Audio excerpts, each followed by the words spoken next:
I wasn't supposed to be on that street, but fate has a cruel sense of humor.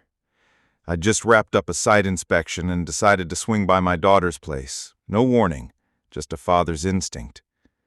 As I turned the corner, something caught my eye. A sleek, graphite gray Jaguar XF parked confidently in the driveway. My wife's car, the one I'd gifted her on our anniversary, the one that should have been parked in our garage. My pulse quickened. "Why is Evelyn here?" I whispered to myself. "She told me she was at her book club." I parked 2 houses down, walked up slowly, staying in the shadows. The curtains were parted just enough, and the window was cracked open just enough. What I heard inside shattered everything I believed in. Before we continue, hit that subscribe button and tell us where you're watching from. This story isn't just mine, it's a warning. "Once he signs the transfer documents, it's all ours," said a voice that made my stomach turn.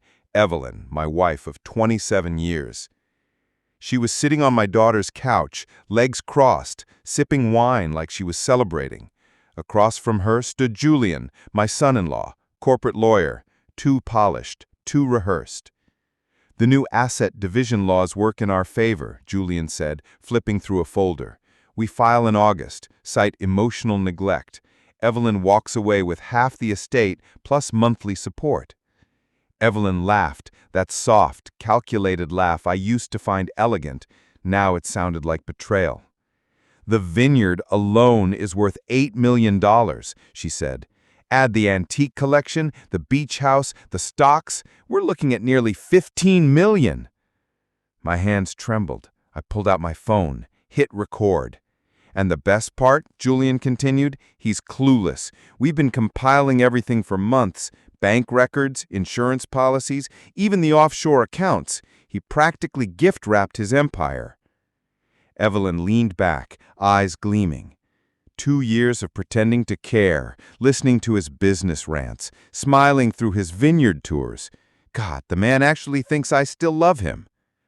A dry leaf crunched under my shoe. They froze. Julian's eyes darted toward the window. I ducked behind the garden wall, heart pounding like a war drum. "Did you hear that?" Evelyn whispered. "Probably a squirrel," Julian replied. "You're too jumpy." "Can you blame me?" she hissed. "If Marcus finds out—" "He won't," Julian said with a smirk. "The man couldn't detect betrayal if it danced in front of him." "By October," he added, "you'll be free, rich, and finally done pretending." I stayed hidden, phone still recording, capturing every venomous word.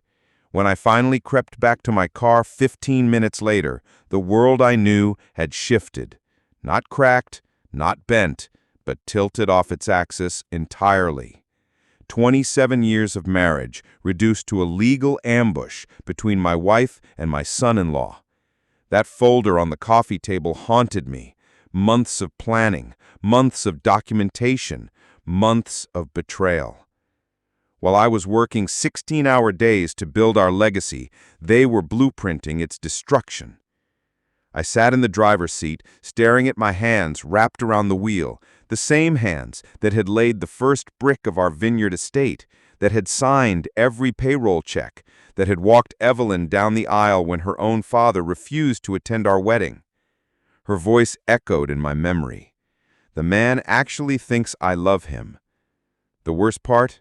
Until 30 minutes ago, I absolutely did. The front door opened just as I reached for my keys. Evelyn stepped out first, her designer handbag swinging like nothing had happened. Julian followed, adjusting his tie with that same lawyerly precision. They didn't expect to see me, and the shock on Evelyn's face hit like a slap. "Marcus," she voice climbed an octave, "what are you doing here?" I forced my expression into something resembling normal, though my pulse thundered in my ears. 27 years had taught me to read her moods. Apparently, she'd been acting the entire time. "Just finished a site inspection nearby. Thought I'd stop by and see Leela," I lied smoothly, climbing out of the car. Julian stepped closer to Evelyn, protective. His pale gray eyes scanned my face like a cross-examiner looking for cracks. She's not here, Evelyn said quickly.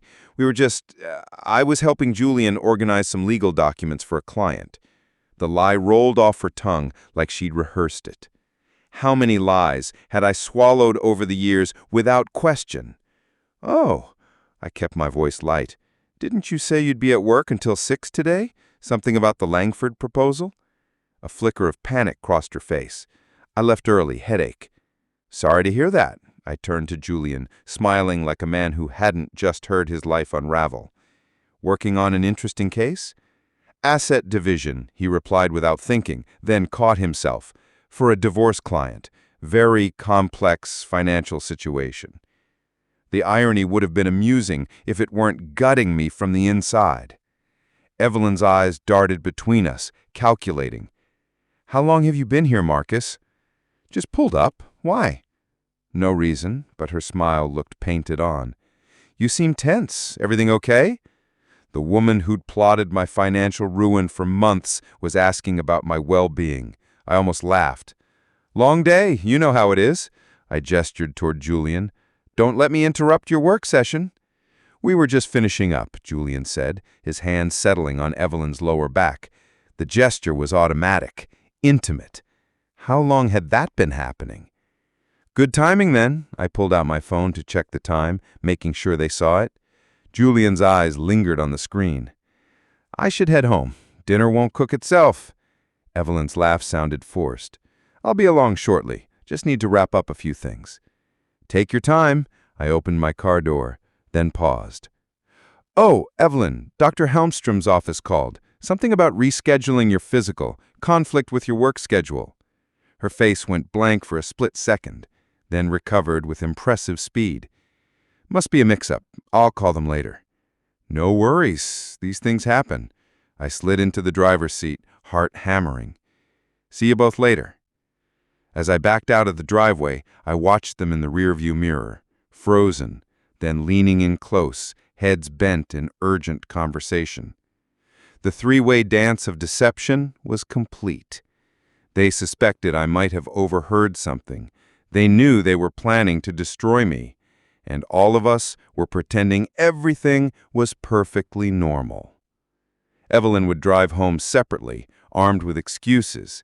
She'd probably rehearsed a dozen justifications by the time she walked through our front door. But she didn't know about the recording. 43 minutes of crystal-clear audio, every word, every plan.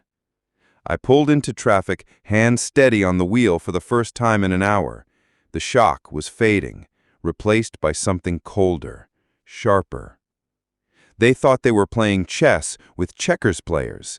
They were about to discover their mistake. The 15-minute drive home passed in a blur.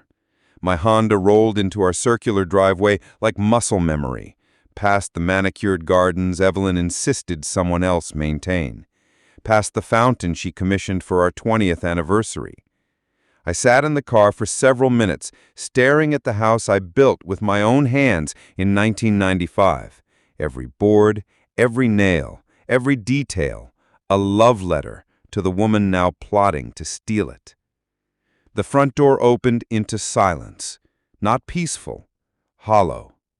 Evelyn's presence had always filled these rooms with chatter, complaints, gossip, excitement. Now I wondered how much of it was performance. The wedding photo on the mantel caught my eye. December 15th, 1997.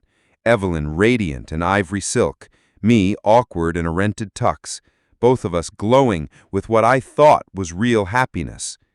She was 22, working as a receptionist at Hollingsworth & Co. I was 37. My construction business had just turned its first real profit after decades of ramen dinners and sleepless nights. We met at their Christmas party. Hollingsworth was a client. I'd renovated their offices that spring. She laughed at my terrible joke about concrete mixers, a sound like silver bells that made my chest tighten. When I asked her to dinner, she said yes so quickly I wondered if she'd been waiting for me to ask. Our first date at Bellagio's Italian bistro stretched past midnight. She listened with glowing eyes as I described my dream. To build something lasting, something that would outlive us both. "You're not just building structures, you're building homes," she'd said, touching my hand. I proposed 6 months later. The kitchen table still held our 25th anniversary card from last December, her handwriting elegant in blue ink. "To my wonderful husband, thank you for making all my dreams come true. Here's to 25 more years of happiness. All my love, Evelyn." The phrase used to mean something. Now it tasted like rust. I moved into the living room, where Lila's baby photos lined the shelves I'd built during Evelyn's pregnancy. June 8th, 1998, the day our daughter was born. Evelyn, exhausted but radiant, holding our red-faced miracle like she'd been sculpted for motherhood. Those early years were the happiest of my life. She threw herself into parenting with the same intensity she once poured into planning our wedding. Parent-teacher conferences, soccer games, birthday parties with themed cakes and rented ponies. She documented everything with fierce maternal pride. "You're the best father in the world," she told me the night Lila graduated high school, tears streaming as we watched her accept her diploma.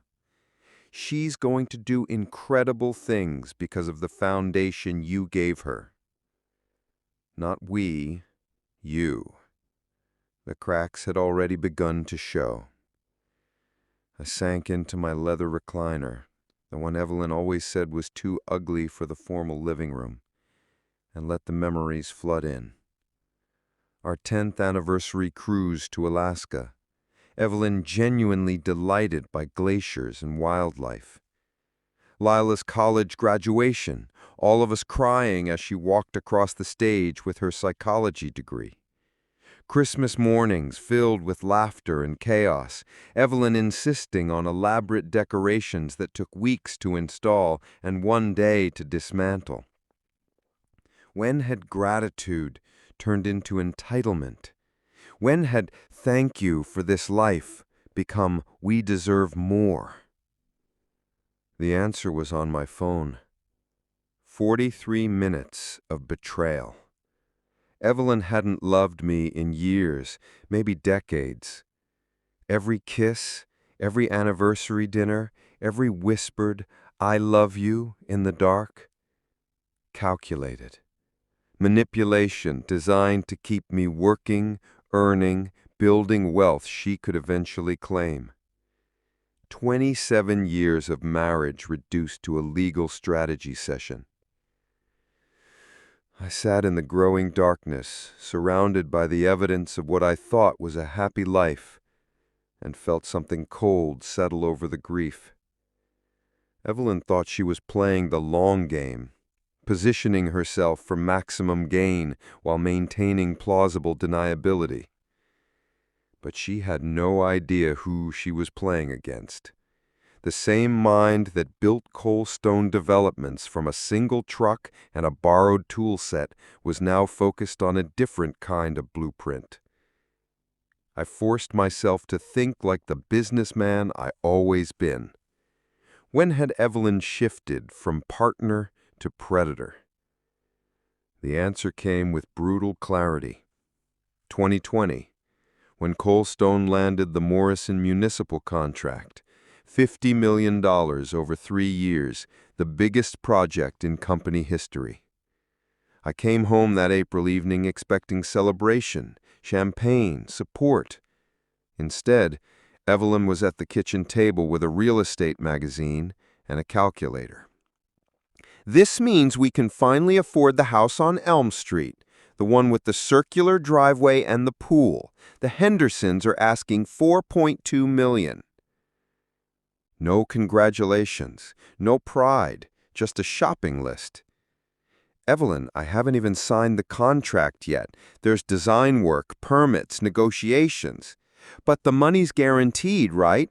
Once you sign, the city has to pay." The conversation lasted 2 hours. She mapped out expenditures down to the last dollar. New house, country club membership, luxury cars, European vacations. Not our plans. Hers.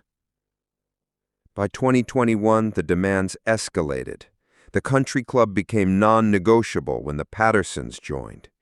Our vacation cabin in Wisconsin became embarrassing compared to the Johnsons' place in Aspen. She began dropping hints about other wives. Real men know how to treat a woman. Physical intimacy faded. Separate bedrooms because of my snoring, though she'd never complained in 23 years. Dinner conversations shifted from shared dreams to Evelyn's obsession with what other families owned, flaunted, achieved.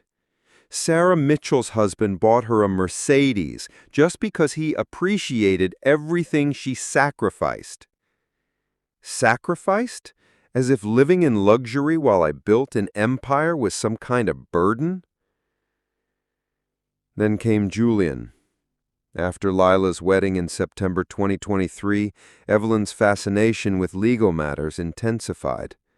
Hypothetical questions about property division, spousal rights. Phone calls that sent her into the other room, book club or volunteer meetings. How many of those calls were conspiracy sessions? I pulled out my phone, replayed segments of the recording. Julian's voice. "We've been documenting his assets for months." Evelyn's laughter. 25 years of playing the devoted wife? It all made sense now. Her sudden interest in my financial reports, her questions about valuations, her insistence on joint accounts while maintaining her own separate credit cards. She'd been conducting reconnaissance while I was building the very empire she planned to steal. But Evelyn made one fatal error. She underestimated me. I stood from the recliner and walked to my home office. Files from 35 years of business lined the shelves, tax returns, contracts, deeds, everything Evelyn thought she'd been secretly collecting. But she didn't know the real assets weren't in those files. I reached for my phone, scrolled to the contact I needed. Marcus Webb, my accountant, my friend, the only person who knew about the offshore arrangements I'd established years ago for tax optimization. Time to make a call that would change everything.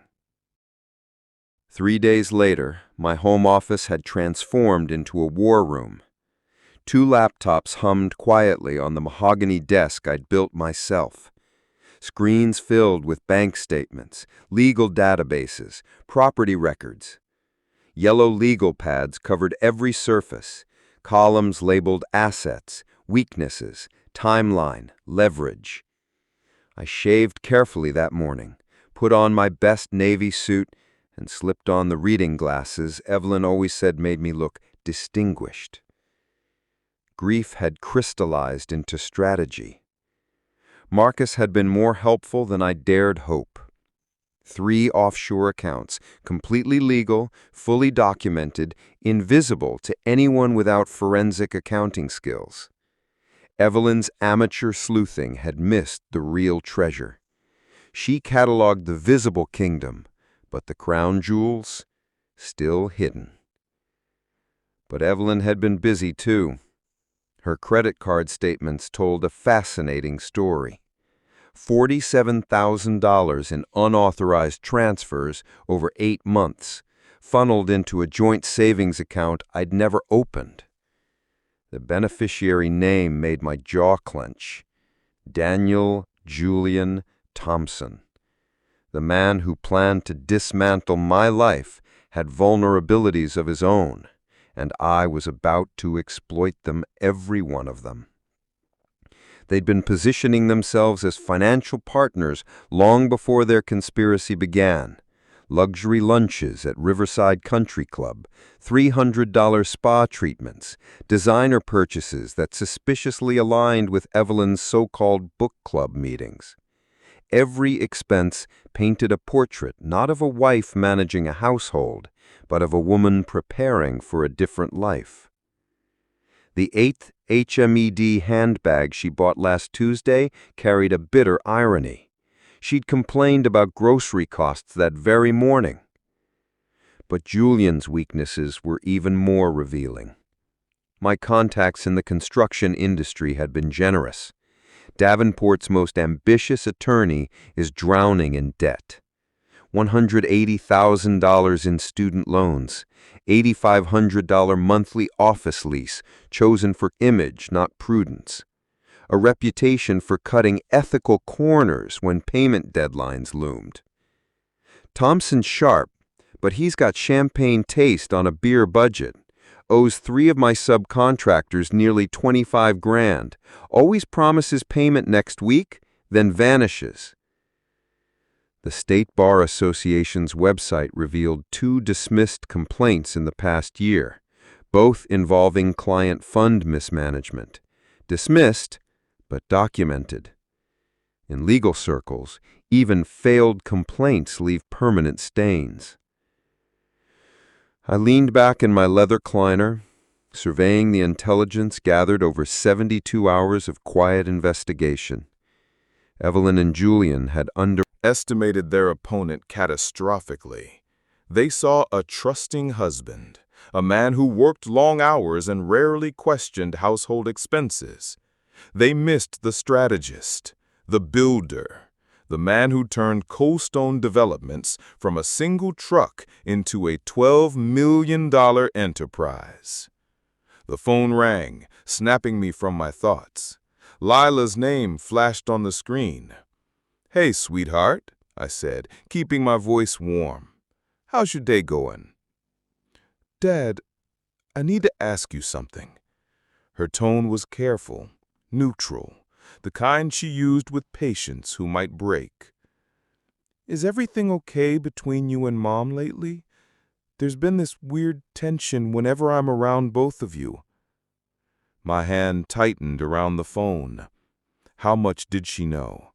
How much had Julian told her? "What makes you ask?" "Little things. Mom seems stressed about money, which is weird since business is booming. And Dan keeps asking questions about your company's structure, like who controls what assets. It feels like they're fishing for something." Fishing for information. My daughter's psychology training had picked up on the predatory behavior her mother and husband thought they'd hidden. "Probably just curiosity," I said carefully. "Your mom's always been interested in financial security." "Maybe," she said, but she didn't sound convinced. "Dad, if something was wrong, really wrong, you'd tell me, right?" The question hung in the air like a loaded weapon. Tell her what? That her mother was plotting my financial destruction? That her husband was orchestrating the whole thing? That the family she trusted was built on lies? "Of course, sweetheart. Everything's fine. Just business pressures." After we hung up, I stared at my notes. Julian had been pumping my daughter for intel. Their operation was broader than I realized. Time to make sure they got exactly the information I wanted them to have. Just then, my secure line rang. Sarah Chen, my accountant for 12 years. Her voice was crisp, efficient. "Marcus, I've got the asset protection documents ready for signature. When you mentioned updating estate planning, I took the liberty of researching optimal structures." She paused. "This is more than just estate planning, isn't it?" How perceptive of you. 28 years in forensic accounting had taught her to read between the lines. "Should I ask what kind of threat we're protecting against?" "The domestic variety." Sarah's silence spoke volumes. She'd handled 3 divorces for my crew supervisors. She knew the terrain. "I'll have everything ready by noon. The asset business will be completely insulated from any personal legal action. Whoever's coming for your finances won't even see the real money." By 10 a.m., I was sitting across from Tom Bradley, president of First National Bank, and my golf partner for 15 years. The mahogany conference room smelled of coffee and leather, familiar territory. I'd negotiated dozens of construction loans here. "Account security review," I said, sliding documents across the table. "I need all joint access points verified and temporarily frozen pending identity confirmation." Tom raised an eyebrow. "This is comprehensive, Marcus. Every joint account, credit line, auto payment system? Every single one." "May I ask?" "You may not," but I smiled when I said it. "How long for the holds to take effect?" "Immediately upon your signature. All account holders will be notified that access now requires in-person verification, photo ID, and secondary documentation." Tom studied my face. "This is going to inconvenience Evelyn significantly." "I'm counting on it."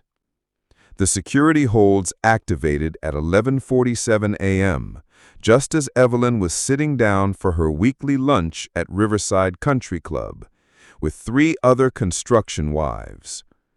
My phone buzzed at 12:03 p.m. Decline transaction. I was reviewing contractor bids when Evelyn's panicked call came at 12:50 p.m. "Marcus, something's wrong with our accounts." Evelyn's voice trembled through the phone, laced with confusion and a hint of panic. "My card was declined at lunch. I called the bank. They said there's a security hold. Do you know anything about this?" Perfect innocence. No mention of the joint account with Julian's name, no acknowledgement of the missing $47,000, no admission that she'd been moving money behind my back. "Security hold?" I repeated calmly. "That sounds serious. Did they say what triggered it?" "Something about verifying identity and account access," she said, her voice rising. "It's embarrassing, Marcus. I'm sitting here with Linda and Susan and Janet, and I can't even pay for my own lunch." The distress was real, not because her conspiracy was unraveling, but because her social status had been publicly compromised. After 27 years of marriage, I knew Evelyn's priorities. "I'll call Tom Bradley immediately," I assured her. "We'll get this sorted out." But I didn't call Tom. Instead, I drove to the construction site where my crew was pouring foundation for the new medical center. The familiar sounds of machinery and shouted instructions grounded me. After 3 days of financial warfare, concrete and steel felt honest. My phone buzzed throughout the afternoon. "Evelyn, 1:47 p.m. "Still can't access any accounts. This is ridiculous." "Evelyn, 2:23 p.m. "Tom Bradley's secretary says he's in meetings all day. What kind of bank president is too busy for his best customers?" "Evelyn, 3:15 p.m. "Even our emergency credit line is frozen. How am I supposed to buy groceries?" Each message brought grim satisfaction. For 27 years, Evelyn had taken financial security for granted. Now she was learning what it felt like when that security vanished without warning. Julian's reaction was even more revealing. At 4:30 p.m., my private investigator, Mike Rodriguez, called with an update. "Thompson tried to access his shared account with your wife 3 times today. When that failed, he attempted to withdraw funds from what appears to be a trust account, likely your daughter's education fund. That one's frozen too, per your instructions." "His demeanor?" I asked cautiously. "Agitated, angry calls to bank reps, threats of legal action, demands to speak with management. Classic overconfident attorney discovering his leverage has evaporated." By 6 p.m., I was home, reviewing the day's battlefield from my office. Every shared account frozen, every joint credit line suspended, every auto payment system requiring my personal authorization.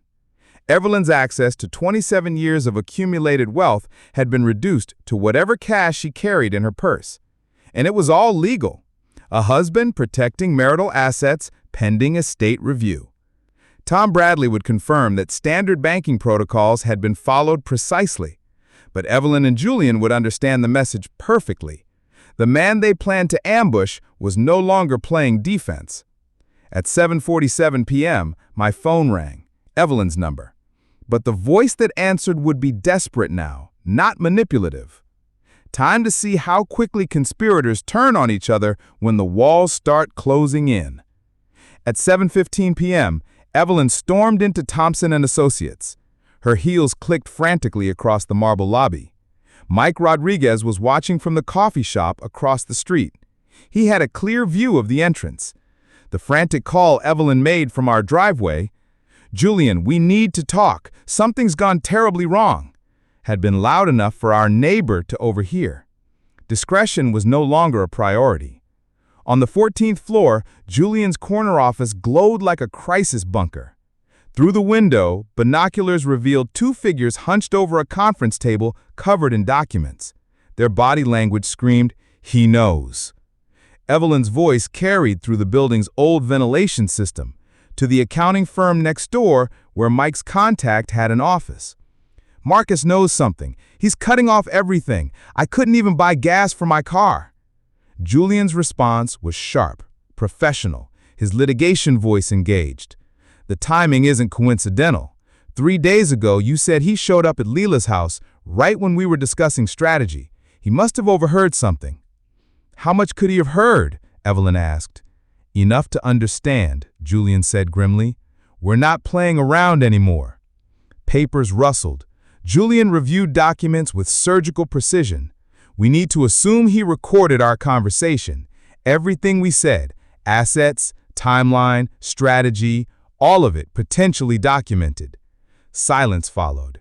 Two conspirators realizing their victim had been several moves ahead while they congratulated themselves on their cleverness. "What do we do?" Evelyn asked, her voice stripped of confidence. "We accelerate everything," Julian replied. "No more gradual approach. Monday morning, I file for emergency divorce proceedings with immediate spousal support. We claim Marcus is engaging in financial abuse, restricting your access to marital assets." "Financial abuse," Evelyn repeated, intrigued. "That sounds legally compelling." "We paint him as a controlling husband, someone who uses money to manipulate and intimidate." The frozen accounts weren't just an inconvenience anymore. They were being reframed, twisted into evidence of abuse. Julian's voice, cold and clinical, filled the room as he shuffled papers with the precision of a man preparing for war. "We'll position the security holds as part of a pattern: financial control, emotional intimidation, coercive behavior. You'll need to document instances, times Marcus made financial decisions without consulting you, times he questioned your spending, times he used money to influence your choices." Evelyn hesitated. "That's going to be difficult. Marcus has never been controlling about money. If anything, he's been too generous." Julian didn't flinch. "Then we reframe generosity as manipulation. His providing becomes evidence that he created dependency. Every gift, every luxury, every comfort, proof of systematic isolation." The audacity was breathtaking. They were planning to weaponize 27 years of Marcus's dedication, twisting every act of love into a calculated act of control. "What about Leela? She's not going to automatically take my side. Her training makes her skeptical of everything." Julian smiled, the kind of smile lawyers reserve for closing arguments. "That's perfect. Her hesitation becomes evidence of how thoroughly Marcus has manipulated family dynamics. We position her training as something Marcus exploited to turn his own daughter against her mother's emotional needs." "You want to make our daughter a witness against her father?" "I want to protect your financial future. Leela's credentials give her testimony weight. If she expresses concern about family dynamics, we frame it as expert psychological opinion, confirming Marcus's patterns." The plan was elegant in its cruelty. Turn the daughter's skepticism into a weapon, Transform defensive financial protection into proof of abuse. Recast love as control. Monday morning, Julian continued, I file for emergency restraining orders. Immediate spousal support, $15,000 monthly. Temporary exclusive occupancy of the marital home. By Wednesday, we paint Marcus as an abusive husband who needs court supervision. And if he fights back? Evelyn asked. Then we escalate. Harassment charges if he contacts you. Stalking allegations if he investigates us. Emotional abuse claims if he questions anything. Julian's voice was smooth, confident. The beauty of domestic abuse law is that denial becomes evidence. The harder he fights, the more controlling he appears. Evelyn laughed. No warmth, just venom.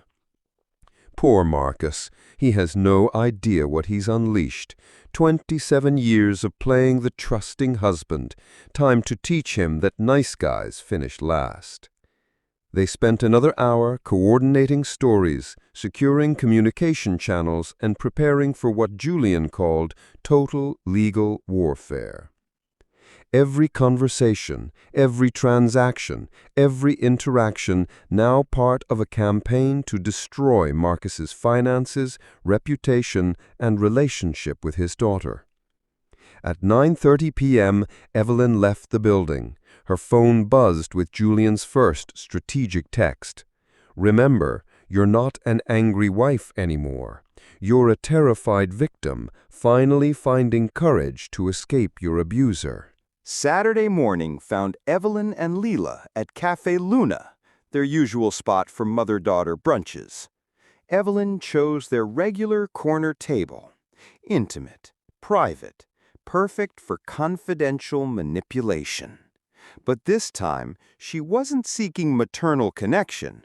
She was positioning herself as a woman in crisis, hoping her daughter's professional instincts would validate her victim narrative. Leela, I need to talk to you about your father, Evelyn began, voice trembling with carefully calibrated vulnerability. I think something's wrong with him, mentally. Leela set down her coffee cup with the deliberate precision of someone shifting into therapist mode. What kind of wrong, Mom? Controlling behaviors, paranoid thinking. He's been restricting my access to our accounts, claiming it's for security reasons. Evelyn let her voice trail off, inviting Leela's imagination to fill the blanks. How long has this been going on? Months, maybe longer. I thought it was work stress. But yesterday, he froze me out completely. I couldn't even buy lunch. Leela leaned forward, her training engaged despite the personal stakes. Mom, financial control can be a form of abuse, but it can also be a legitimate asset protection during business transitions. What's Dad's explanation? The question was too direct, too clinical. Evelyn had expected emotional support, not professional analysis. He claims it's routine security. But Leela, I've been married to him for 27 years. This isn't routine. It's punishment. Punishment for what? Evelyn hesitated. How much could she reveal without exposing the conspiracy? I think he suspects I've been questioning our marriage. Maybe he's trying to intimidate me into staying. Leela's voice was calm, patient, the voice of someone who'd spent years treating manipulative patients. Are you saying Dad is financially abusing you to prevent divorce? Or are you saying you're considering divorce and Dad is protecting assets? The distinction cut too close. Evelyn shifted tactics. I'm saying your father's behavior has changed. And as a psychologist, I thought you might have insights. As a psychologist, I'd say major behavioral changes usually have identifiable triggers. What happened 3 days ago? Evelyn's mind raced. Leela was too well trained to accept vague emotional manipulation. I don't know what triggered it.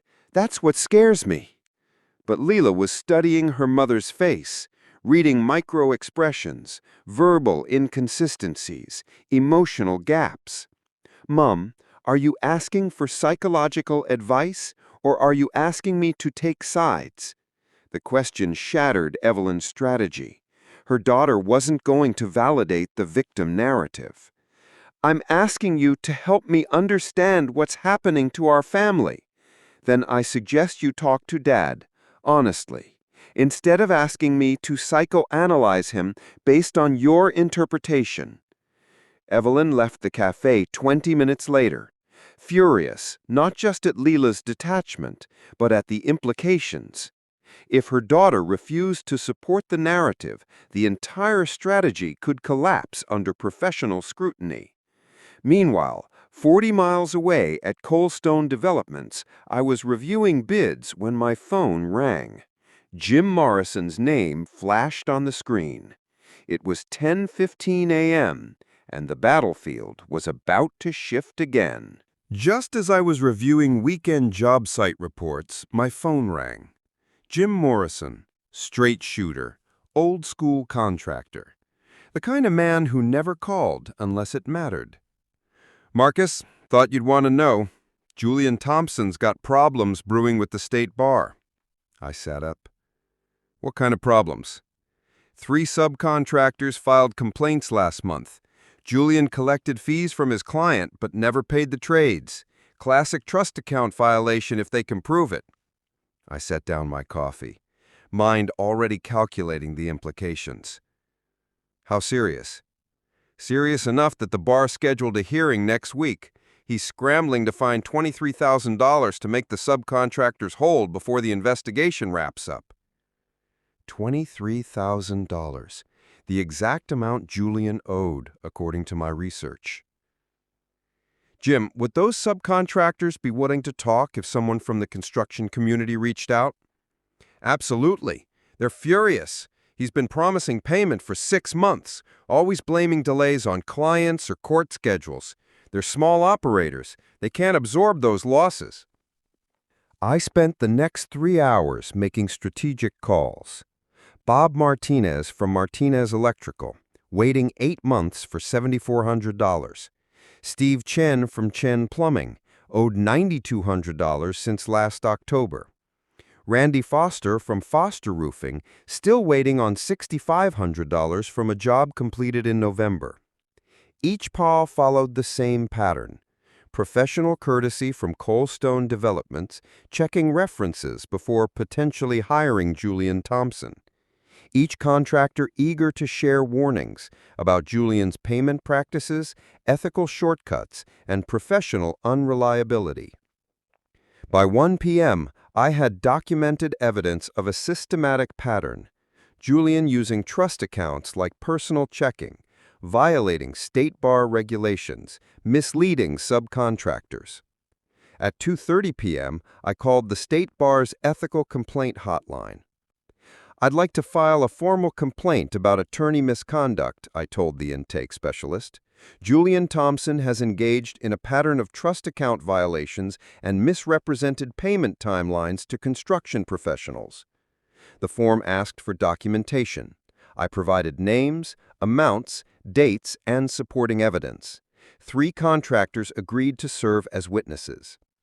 By 4 p.m., Julian's office was receiving calls from the bar about expedited investigation procedures and mandatory hearing attendance. His professional reputation, the foundation of his conspiracy, was now under formal review. At 4:47 p.m., my phone buzzed. Mike Rodriguez. Thompson just left his office, 3 boxes of files, heading for his car. Want me to follow? No need, I typed back. I know exactly where he's going. Julian would drive straight to Evelyn, panic overriding caution. The conspiracy that began with confidence was now a desperate scramble for survival. Let them panic. Let them make mistakes. The real war was just beginning. 2 days of silence had given Lila time to process everything. The drive to Coalstone Developments felt like a journey toward a reckoning she'd been avoiding her entire adult life. My office stood solid against the April sky, brick and steel, honest workmanship. Everything Julian's glass tower pretended to be, but wasn't. Sarah, my secretary for 8 years, greeted Lila with warmth reserved for family who actually showed up to job sites and company picnics. "He's expecting you, honey. Go right in." I stood when she entered, read her posture, professional, composed, clinical, not the daughter I'd tucked into bed, the psychologist who'd spent 2 days analyzing betrayal. "Dad, we need to talk about what's happening between you and Mom."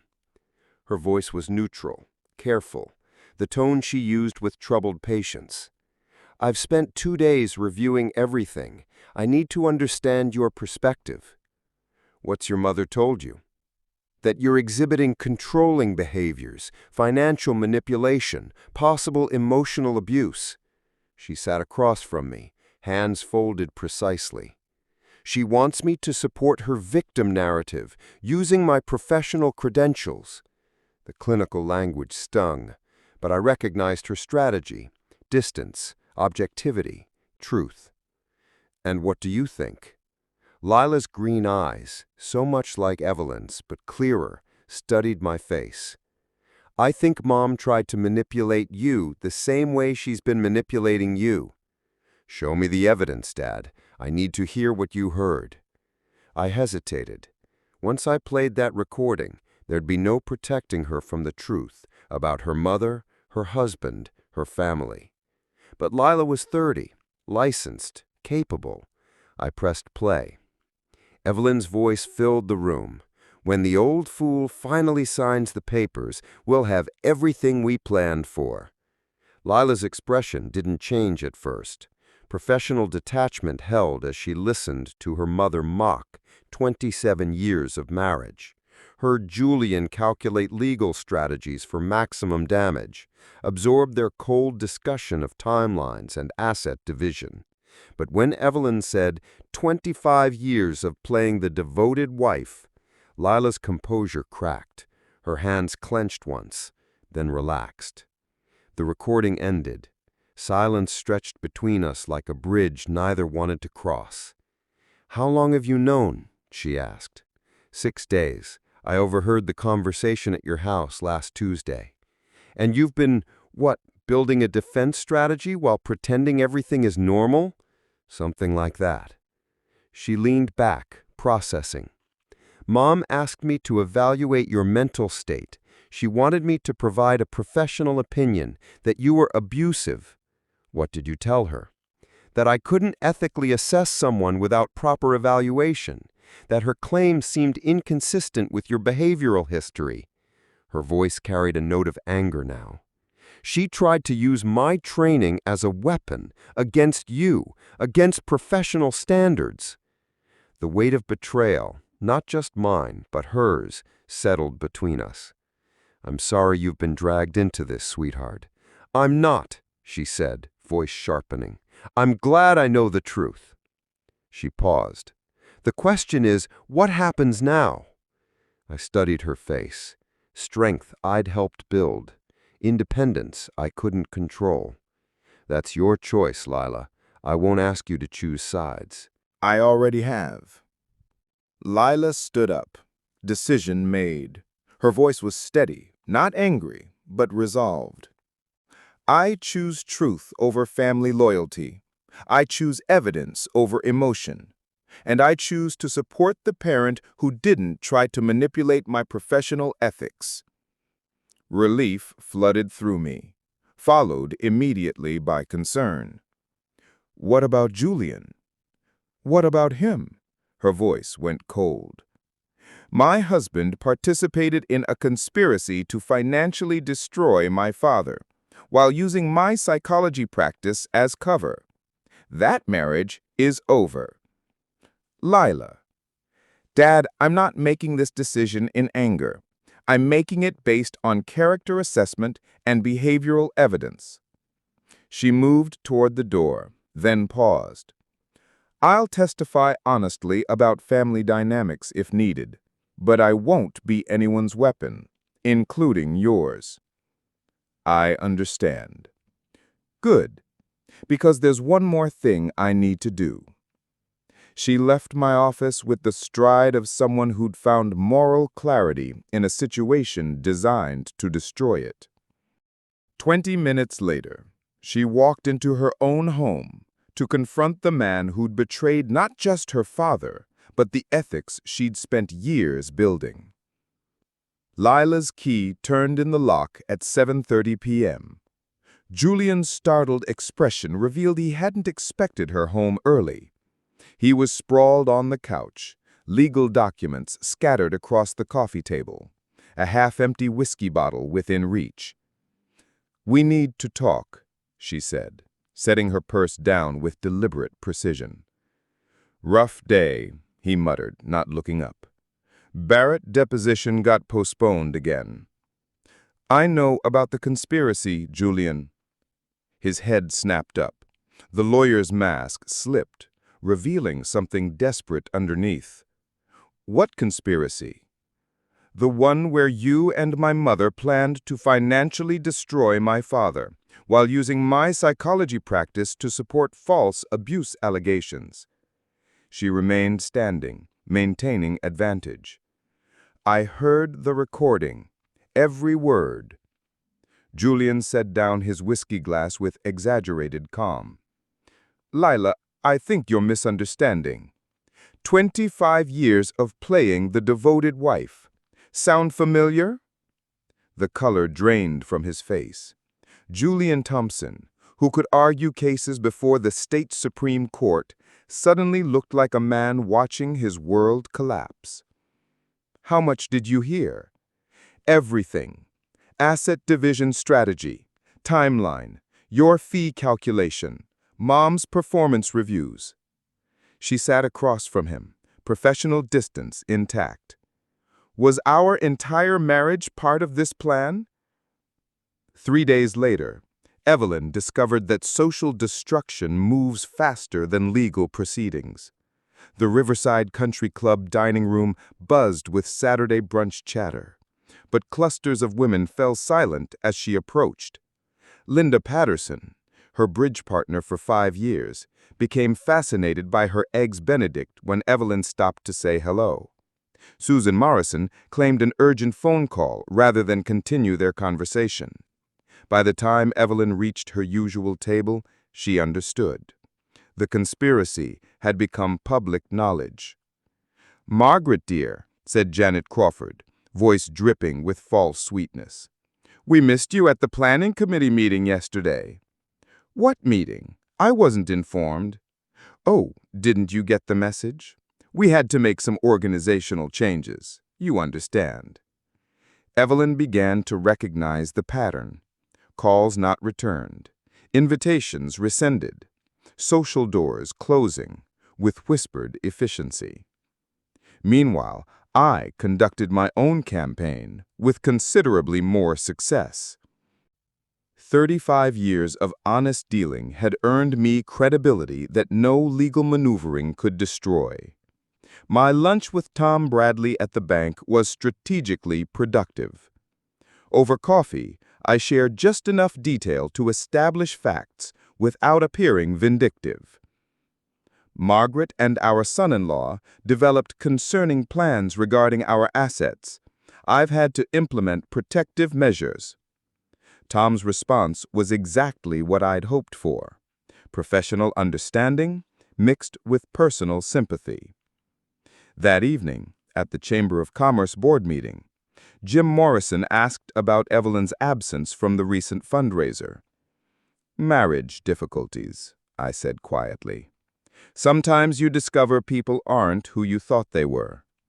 20 years of partnership, and it turns out she was planning something I never saw coming. Well, I'm grateful I found out when I did. By Sunday evening, Evelyn's social isolation was complete. The country club membership committee scheduled a routine review of her status. The charity board accepted her resignation from positions she'd never submitted.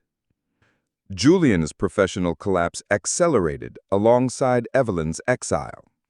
3 major clients terminated relationships, citing concerns about judgment and ethics. The Miller Industries account, worth $200,000 annually, sent a formal letter. We regret to inform you that we've lost confidence in counsel's professional discretion. Evelyn's frantic Sunday night call to Julian carried desperation I could hear through their apartment's thin walls. Everyone knows Julian. Everyone. I can't show my face anywhere in this town. We'll file emergency motions Monday morning, he snapped. Force Marcus into defensive position. Before what? She asked. Before I lose my license. Before I moved back to my sister's house in Minnesota, Evelyn and Julian spent one last night locked in mutual recrimination. Their strategy session lasted until midnight, 2 conspirators discovering that shared guilt wasn't the same as shared solutions. Tomorrow would bring their final gambit. I was ready.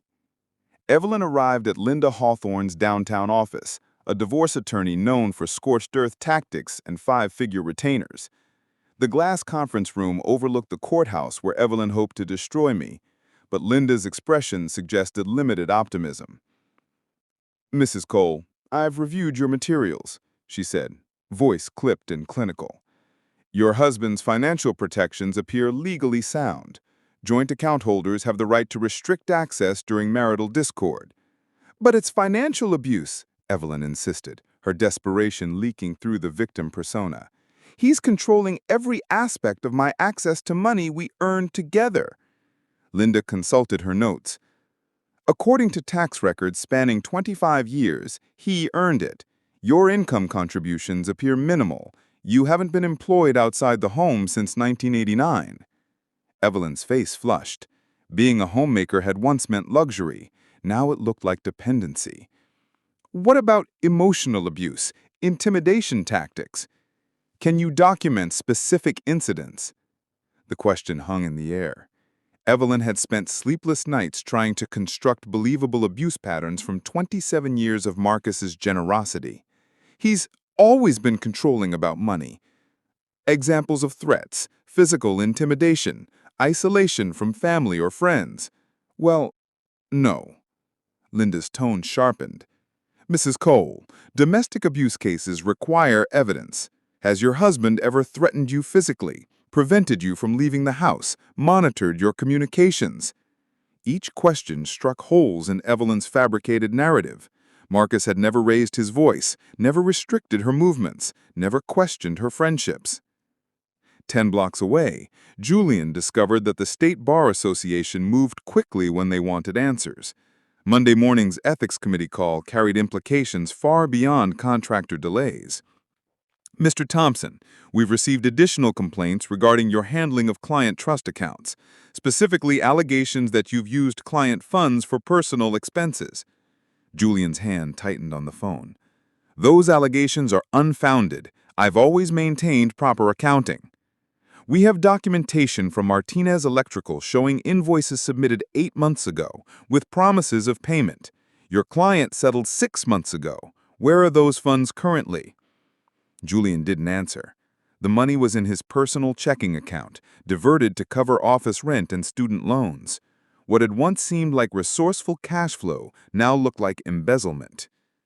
"We're scheduling a formal hearing for Thursday morning. You'll need complete financial records for all client accounts dating back 18 months.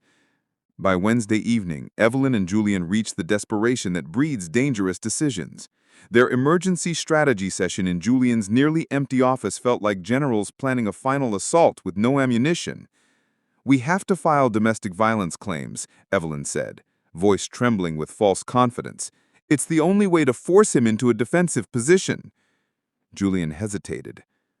"Margaret, false domestic violence allegations are felony charges if we're caught, given the evidence he probably has."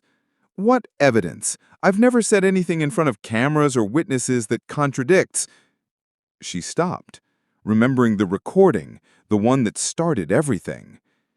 "The recording proves we were planning financial strategy, not documenting abuse." So we reframe it. Your legal expertise, my testimony. We make the narrative about long-term emotional manipulation and financial control. Julian stared at her. 6 months ago, she'd been a bored housewife. Now she was proposing perjury in federal court. If this fails, we're both facing criminal charges. If we don't try, I'm facing poverty and you're facing disbarment anyway. Her voice carried the calculation of someone who'd lost everything, except the ability to take others down. At least this way, we go down fighting. The Davenport County Courthouse felt different on May 1st. 35 years of honest reputation had crystallized into something I could carry into battle.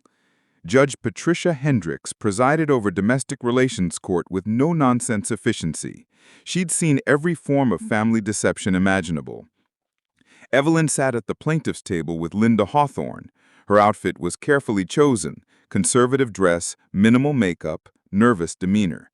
It might have been genuine. The stakes were real.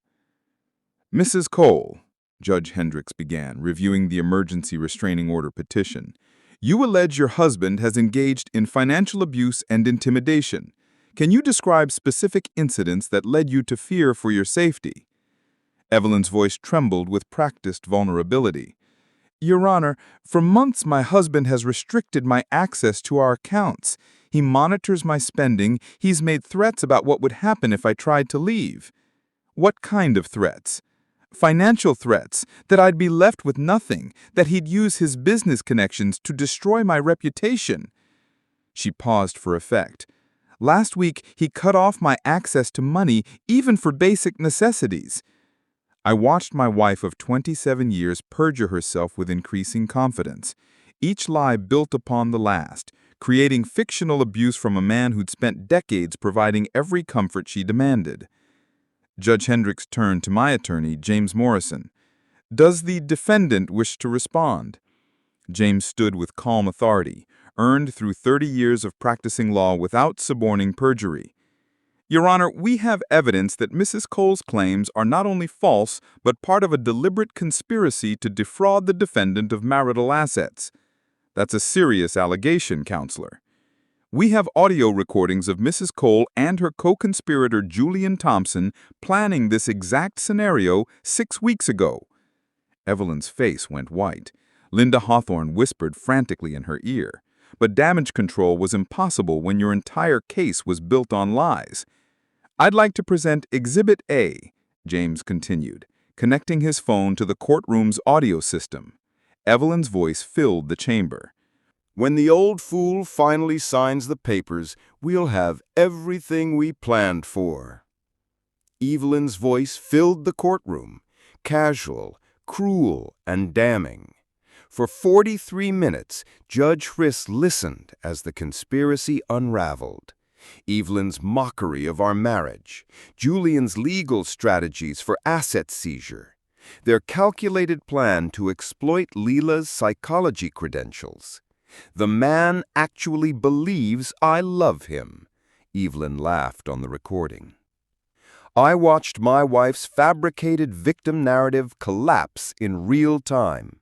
Her coached testimony about fearing for her safety became absurd, contrasted with her recorded laughter about manipulating the old fool. Judge Chris stopped the playback. Mrs. Cole, she said, voice sharp, do you have any response to this evidence? Evelyn's mouth opened and closed silently. Linda Hawthorne's face had gone pale, realizing she'd been used to file fraudulent court documents. Your Honor, Linda said carefully, I request permission to withdraw from this case. I was not informed of these circumstances when I agreed to representation. Motion granted. Judge Chris turned to Evelyn with the stare she reserved for perjurers. Mrs. Cole, I'm dismissing your restraining order petition with prejudice. Furthermore, I'm referring this matter to the District Attorney's Office for investigation of possible perjury charges. The gavel fell with finality that echoed through the courtroom. 2 weeks later, the divorce settlement reflected Evelyn's spectacular miscalculation. Her documented deception eliminated any claim to spousal support. The prenuptial agreement she'd signed eagerly in 1979 limited her to minimal asset division. Julian's law license suspension became permanent revocation when the Bar Association uncovered $127,000 in missing client funds. Last I heard, he'd moved to Nebraska, working as a paralegal. Leela filed for divorce the day after the hearing, citing irreconcilable differences. She's now building a new practice focused on family therapy, specializing in manipulation pattern recognition. 6 months later, Evelyn works retail at the same mall where she once spent my money on luxury items. The irony isn't lost on either of us. I rebuilt Cole Construction's reputation stronger than before. The community's support during my family crisis translated into new contracts and deeper relationships. The house feels different now, quieter but honest. No more performed conversations, no more calculated affection. Just the sound of rain on windows I built with my own hands in a home that's finally mine again. Evelyn had been right about one thing. I really had believed she loved me. Now I know the difference between love and performance. If this story resonated with you, please like the video, subscribe to the channel, and share your impressions in the comments. To listen to the next story, click the box on the left. Thank you for watching.